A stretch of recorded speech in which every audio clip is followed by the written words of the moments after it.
আমি দৌড়াচ্ছি অসমাপ্ত চাহিদার পেছনে, এক শূন্যতা থেকে আরেক শূন্যতায়।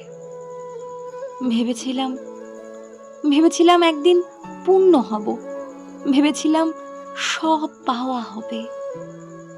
কিন্তু আজ আয়নার সামনে দাঁড়িয়ে দেখি আমি ফাঁকা, আমার ভেতরে শূন্যতার গর্জন। যা কিছু জড়ো করেছি সবই মায়ার প্রতিচ্ছবি, ছুতে গেলেই বিলীন। আমি শুধু এক অস্তিত্বহীন উপমা, নামহীন, রূপহীন, শূন্যতায় গড়া। আমি শুধু এক অস্তিত্বহীন উপমা।